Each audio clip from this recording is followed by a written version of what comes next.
ইরানের জ্বালানি ও বিদ্যুৎ অবকাঠামোতে কোনো হামলা চালানো হবে না। আর তার পরপরই স্পষ্ট হচ্ছে হয়তো ইরানের হুঙ্কারে বিদ্যুৎ কেন্দ্রে হামলা থেকে সরে আসলেন ট্রাম্প। রণক্ষেত্র মধ্যপ্রাচ্য, একদিকে হোয়াইট হাউসের চরম হুঁশিয়ারি, অন্যদিকে তেহরানের বিদ্রোহ। মার্কিন প্রেসিডেন্ট ডোনাল্ড ট্রাম্পের হুঙ্কার কি তবে বুমেরাং হতে চলেছে?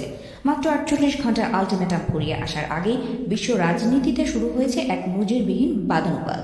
বিশ্বের অন্যতম প্রধান জ্বালানি পথ হরমুজ প্রণালী নিয়ে তুঙ্গে পৌঁছেছে টানাপোড়েন। কয়েকদিন আগেই প্রেসিডেন্ট ডোনাল্ড ট্রাম্প স্পষ্ট জানিয়ে দিয়েছিলেন, যদি 48 ঘন্টার মধ্যে ইরান এই সমুদ্রপথ খুলে না দেয় তবে ইরানের বিদ্যুৎ পরিকাঠামো গুঁড়িয়ে দেওয়া হবে। ট্রাম্পের এই রণংদেহী মেজাজে কাঁপছে সারা বিশ্ব। বিশ্বের অন্যতম গুরুত্বপূর্ণ সমুদ্রপথ হরমুজ প্রণালী নিয়ে জটিল পরিস্থিতির মুখোমুখি দাঁড়িয়ে আছে ইরান। বৈশ্বিক জ্বালানি তেলের সিংহভাগ এই পথ দিয়ে পরিবাহিত হয়, ফলে এই প্রণালী বন্ধ করার সিদ্ধান্ত নেওয়া বা না নেওয়া নিয়ে বেশ ব্যাগ পেতে হচ্ছে ইরানকে। মার্কিন প্রেসিডেন্ট ডোনাল্ড ট্রাম্পকে ঘিরে আবারও তীব্র বিদ্রুপ ছড়াচ্ছে ইরানের ইসলামী বিপ্লবী গার্ড বাহিনী IRGC। ট্রাম্পকে বহিষ্কার এই বার্তাকে সামনে রেখে দেওয়া এক বক্তব্যে নতুন করে উত্তেজনা ছড়িয়েছে দুই দেশের সম্পর্কে। ইসরায়েলের সামরিক আস্তানাগুলোকে ক্ষণে ক্ষণে কাঁপিয়ে তুলছে তেহরান, যার কারণে চলমান যুদ্ধের ভবিষ্যৎ নিয়ে ব্যাপক শঙ্কায় রয়েছেন বিশ্লেষকরা। এই যুদ্ধে আসলে শেষ কোথায়? প্রশ্ন হলো, ইরানের সামরিক শক্তিকে কি এখন সত্যি ভয় পাচ্ছেন ট্রাম্প? যুদ্ধের শুরু থেকেই ইরানকে ক্রমাগত সাহায্য করার অভিযোগ রয়েছে চীন ও রাশিয়ার বিরুদ্ধে, যার ফলে যুক্তরাষ্ট্র ইসরায়েলের সম্মিলিত আগ্রাসনকে বেশ শক্তভাবে মোকাবিলা করতে সফল হচ্ছে ইরান।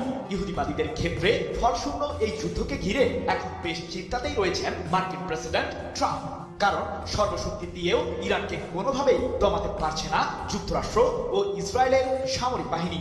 এমন পরিস্থিতির মধ্যেই চলমান যুদ্ধকে নিয়ে আলোচনার দুয়ার খোলার বার্তা দিলেন ট্রাম্প। তবে তাতে কতটা ইতিবাচক সাড়া দিল ইরান?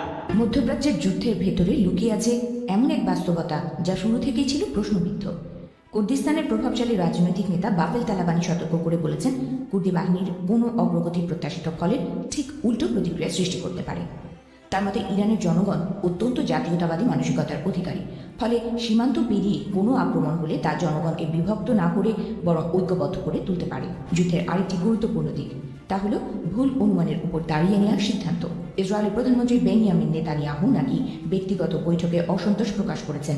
অভিযোগ উঠেছে গোয়েন্দা সংস্থা মোসাদ যে প্রতিশ্রুতি দিয়েছিল বাস্তবে তার কোনো ফল দেখা যাচ্ছে না। একটি নিরাপত্তা বৈঠকে নেতানিয়াহু নাকি ক্ষোভ প্রকাশ করে বলেছেন, যুক্তরাষ্ট্রের প্রেসিডেন্ট ডোনাল্ড ট্রাম্প যুদ্ধ শেষ করে দিতে পারেন তার আগেই যদি গোয়েন্দা অভিযান কোনো ফল না দেয়। এই মন্তব্য থেকেই বোঝা যায় কৌশলগত পরিকল্পনা ও বাস্তব পরিস্থিতির মধ্যে বড় ধরনের ফাঁক তৈরি হয়েছে। যদিও প্রকাশ্যে নেতানিয়াহু এখনও আশাবাদী ভাষায় কথা বলছেন, তিনি অজ্ঞাত স্থল অভিযান নিয়ে ইঙ্গিত দিচ্ছেন এবং বলছেন এখনই সিদ্ধান্তে পৌঁছানোর সময় আসেনি। তার দাবি, ইরানের জনগণ হয়তো পরিস্থিতিকে নিজেদের মতো করে ব্যবহার করতে পারে। তবে এই বক্তব্যের সঙ্গে বাস্তবতার মিল কতটা তা নিয়ে প্রশ্ন থেকেই যাচ্ছে। বিশ্ব রাজনীতির দাবার বোর্ডে এক ভয়াবহ সমীকরণ মেলাতে ব্যস্ত এখন পেন্টাগন। প্রশান্ত মহাসাগরের নীল জলরাশিতে চীনের তীক্ষ্ণ নজর। আমেরিকার রণকৌশল কি তবে নিজের পায়ে কুড়াল মারছে?